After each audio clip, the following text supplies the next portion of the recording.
This is Talking Crazy 88. Back again with another podcast. Having some coffee on the balcony. Some mixed dark espresso roast with oat milk and cocoa powder, which is good in polyphenols, which means that'll make your dick hard. And cigar of the weekend is the CAO Balon. It's not a Robusto, but I think it's more like Churchill, or I think it's more like a Churchill or Corona. I think it's more like a Corona. So that means I have more time to talk to you guys. How's everybody doing on this beautiful Saturday afternoon? Hope everybody's doing very well. I'm not gonna keep y'all too long, because I know you got better things to do than listen to an old man on a balcony ramble. Hold on. Let me go ahead and fire this bad boy up like David Carroll used to do. So temporarily, see my face temporarily. Hold on.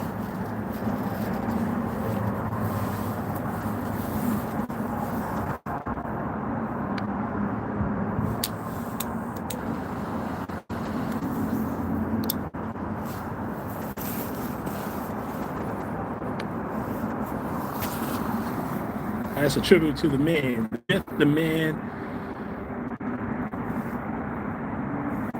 of David Carroll. The myth, the man, and the legend of David Carroll. Shout out to that brother. God rest his soul.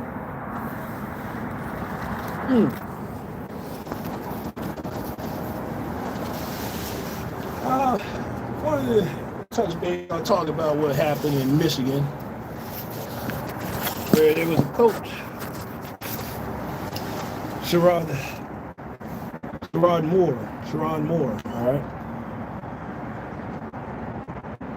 I took over for Jim Harbaugh after he won the national championship, and then left for for Los Angeles for the Chargers job. Took all of his white assistants with him, left him behind in the bag where the program is on a 2-year probation. But the idiot took the job. I wouldn't have taken the job. I would have said, "Nah, fuck that. Let me go coach somewhere else. Let me be an assistant somewhere else. Let me go coach at an HBCU for being a head coach, getting some experience, getting my teeth cut in the coaching world." Now, I listened to most of the perspectives of all these so-called sports analysts like Stephen A. Smith, even the fat Hut-looking motherfucker, Whitlock. I listened to him briefly for a minute, but I also listened to Coach Greg Adams, and nobody really talked about this angle about being a black coach. It's not a lot of young coaches, a lot of young assistants. They're not ready to be a head coach at a big PWI university. And he explained it very, very eloquently on his broadcast, either on Wednesday or Thursday when the story broke. Now, I'm not going to reiterate what happened. Y'all all know what happened. This man had a Caucasian wife, had an affair with a Caucasian wife, got fired with cause,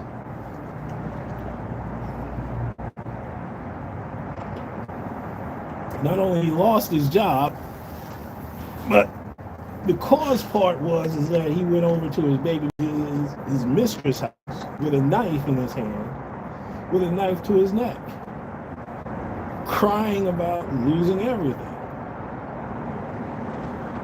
Now, he went over to his wife's house, who got wind of the affair,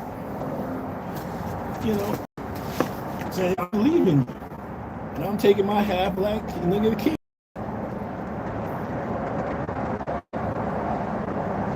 Nobody really talks about the angle that a lot of these Division I coaches are under a lot of pressure, not only from winning, not just winning on and having the kids perform on the field and winning, but also you got to eat shit from the boosters, you got to eat shit from the fans, you got to eat shit from the administrators, you got to eat shit from the parents that you want to recruit their kids from. You got to eat a lot of shit from all different angles. And the boosters are not going to like it. They're going to leak information. They're going to leak information to the press, to the kids, to make you look bad. Okay? They're going to do, if they don't like you, they're going to do everything they can to make you look bad. So you got to eat a lot of shit when you, especially at that level. But then again, I don't know. I've never been in that level. I've never been a high level guy. I've never been on the high level. I've never been in the inside of high level thinking. I'm just an old man on the balcony just running his mouth. But I do have insight. And I have insight. And also at the same time,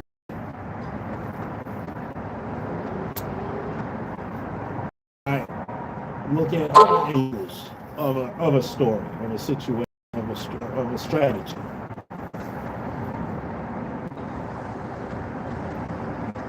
I look at all different angles before I make a judgment. And I think this brother was not ready for I don't think he was ready for the job. I don't think he was ready for it. I'm not going to dogpile on him, calling him an idiot or stupid. He just had no idea what he was getting himself into. And he was set up. And I can honestly tell you, he was set up. He was set up to fail. And he did exactly, and he lived up to that expectation. But this is a lesson for all you black men out there.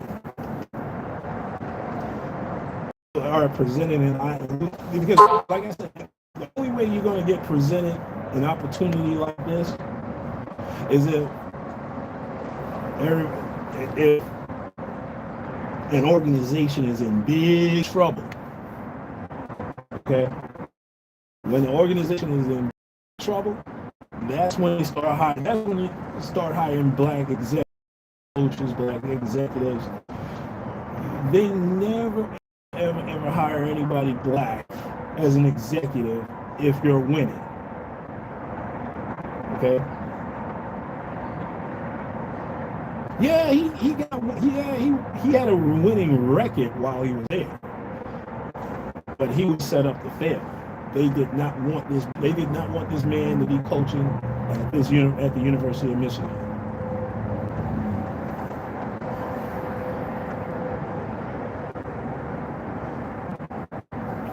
And they did the same thing to another brother out of Indiana when he took over for Bobby Knight. I forgot his name, but went to the Final Four at University of Indiana, U of I.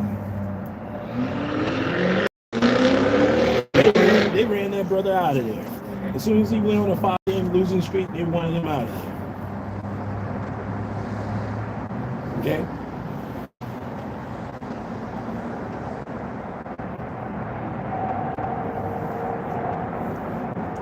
We're not looked upon, I mean, in the white society as a whole. Now, you may say, hey, look, there's no such thing as racism, there's no such thing as color, everything is colorblind, bull jive. It's still a lie. I'm very well aware of it. And I'm a black American that's well aware of where I am in this society, in this country. I know what I said, America does work. America does work. But you better not be competing with white society. You better not be out there competing with white society, because they will find a way to take you down. That's when they get threatened. Because you know why they get threatened? Because it's not because we're going to be incompetent. It's because position is as soon as we learn their roles in society, we would take over.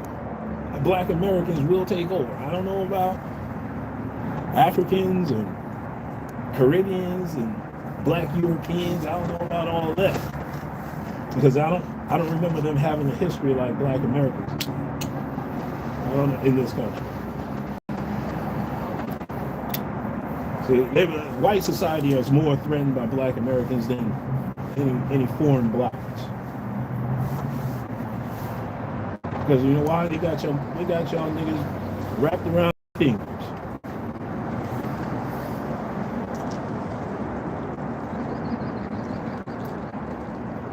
And it's kind of crazy. It's kind of not crazy, but I gotta stop using that term crazy because everything in this life is crazy. It doesn't make sense. Nothing in this world makes sense. Even when it does make sense, it doesn't make any sense.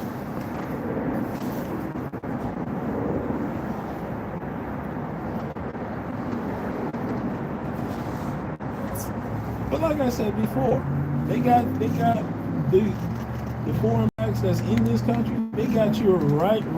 Those white folks got you wrapped around their finger, and you just don't realize. You don't even know. See that Michigan football coach, the ex-football coach, Sharon Moore. He's not one of us. He acted a zip dang fool because he got caught around with having a white mistress, and lost his wife and lost his mistress because he lost his job. He lost $13 million. All right, and he probably lost his mind.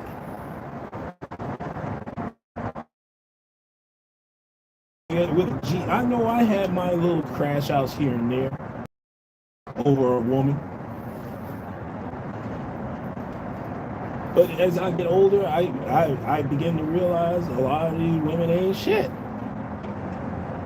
See, he lost his job. This brother lost his job over a woman. A woman. A woman took him down. Not just a white woman. A white woman could be any woman. It could have been a black woman, a salsa bunny. It could have been a rice bunny. It could have been. It could have been.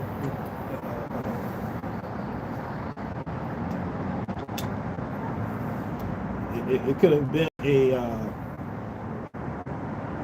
Hindu bunny, an Indian bunny, India. It could have been bunnies, man. See, in this country, women will take a man down easily to do sex. That's all you got, and it's throughout history, people. It has nothing to do with race. It's throughout history. You read your books, read your history books. Julius Caesar, even back before Christ, Julius Caesar was taken out because of a woman, a bitch.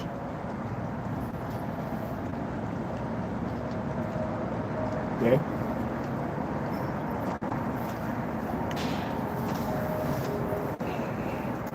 Thank God it never happened. It only happened to me once.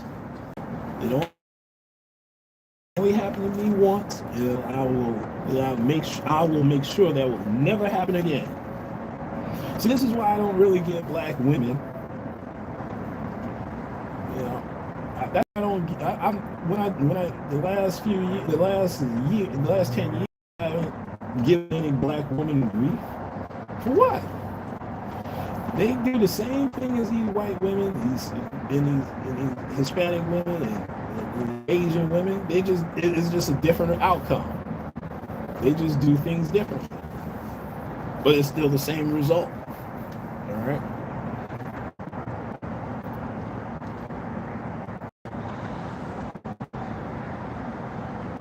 It's just the same. You're gonna in any way you slice it, you're gonna come out your pocket. You're gonna lose money dealing with a woman. And it's very rare that you find a woman that you're gonna make money with. It's very rare. I mean, think about it. The Rock's ex-wife, still friends with her, still making money together. Okay.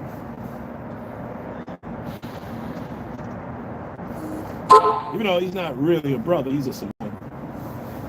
You know, he ain't one. Well, he ain't one of us because he's a Samoan brother, and his pops, Rocky Johnson, who's one of my favorite wrestlers of all time.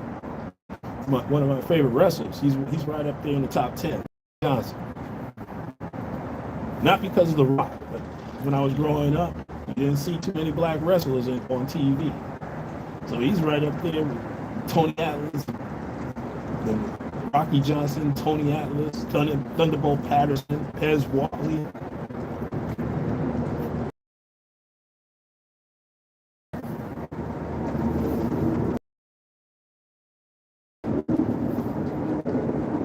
Butch Reed, Ron Simmons.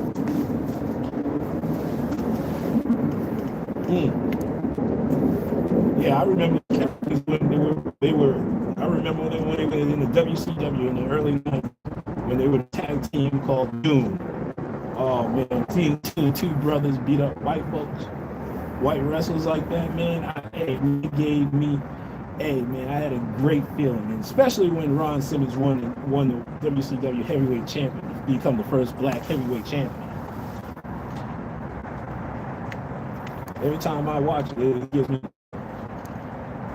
But getting back to why digress, and I do that a lot. If you've ever been a visitor of my channel, I digress a lot.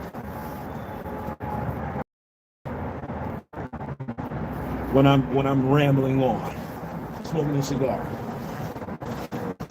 But the lesson to this, black men, let's circle back. Women that you're with, you gotta look at them and say, are you making me money? Or you're a liability. Okay?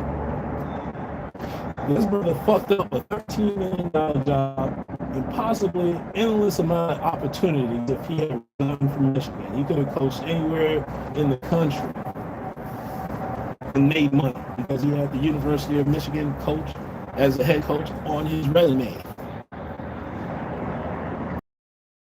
Fucked it up because of the woman. And not only just a woman, but a side piece other than his wife. See, I don't encourage it. I'm never around guys that are married that wants to cheat on their wives.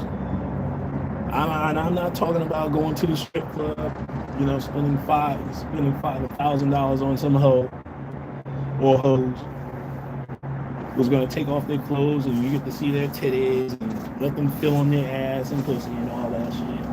Like you never felt on pussy before. Like you never fell on ass and pussy before. But hey, you want to take. I understand it's different. It's different. It's the same but different. Like I said, it's the same, different. It's the same. They have the same parts, but it's a different one. I get it.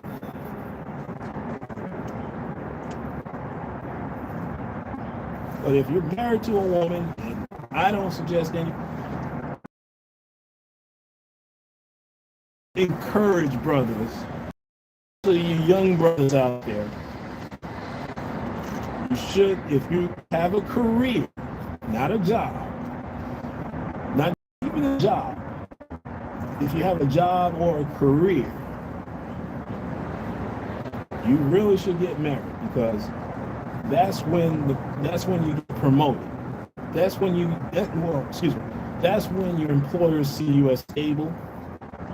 You're going to be a stable, loyal employee. You're going to come in at 9 o'clock in the morning, right on time, to push shopping around the parking lot. Okay?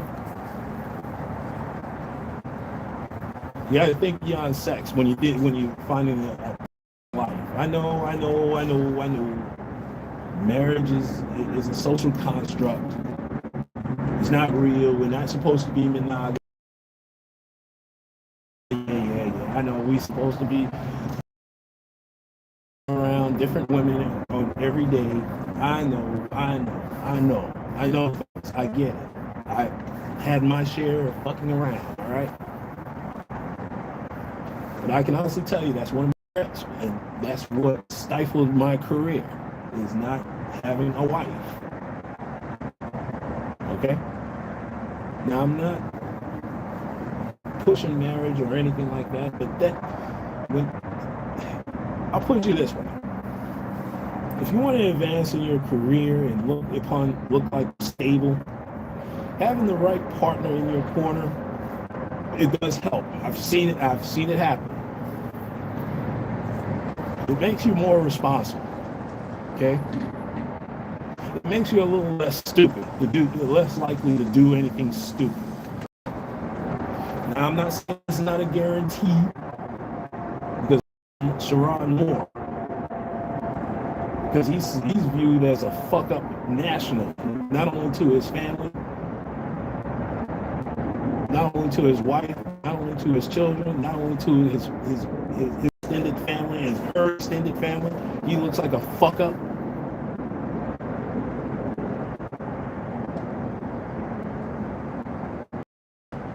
But dollars for donuts, he's going to lose everything that he worked hard for to get to that level. Will he be back in coaching? Yeah, he'll be back. I mean, he's a good coach. From what I've heard, he's a good coordinator. He's a good recruiter. He's good. But remember what I told you, fellas, about your character. I never really did a live stream or a video about a black man should have character, because there is a difference between character and your reputation.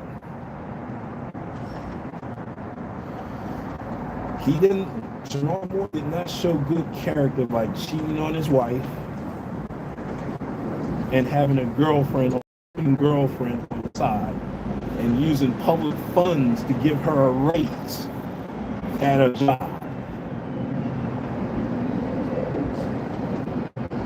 That wasn't good character, because he had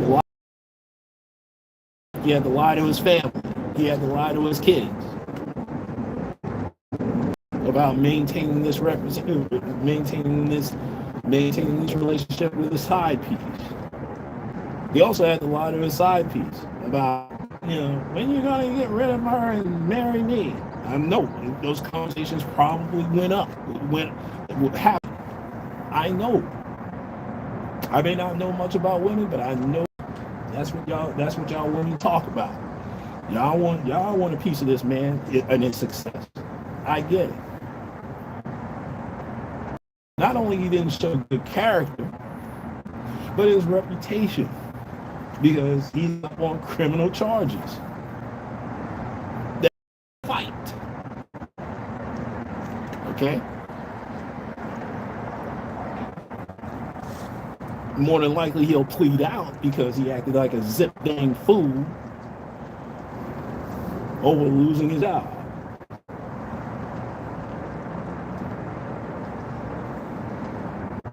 Most coaches who went through what he went through, because there's coaches that went through what he went through, having a mistress, getting caught with a mistress and got fired, they got another job. And you can probably say that, yeah, because they're white. Yeah, that could be the case, but I don't see it that way. I don't really see it that way.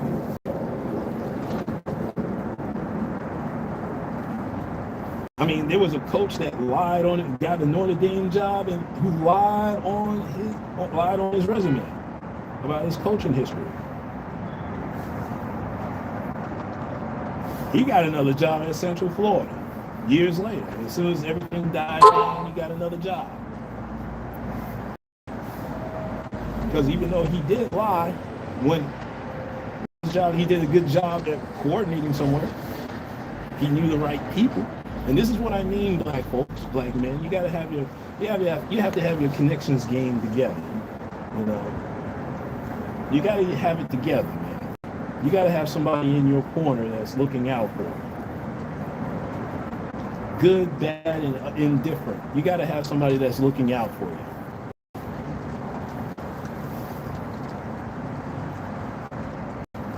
But your character, black men, your character and your reputation, that's something you have to protect.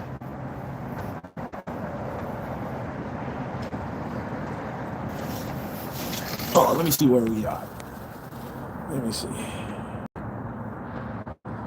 Smokey the Goat, what's going on? TBH Babylon, what's going on? How y'all doing?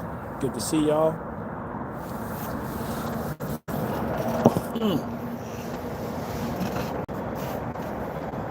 Like I said, I'm not going to take up too much of your time. I got things to do, and I know y'all got things to do. So I'm going to call it the day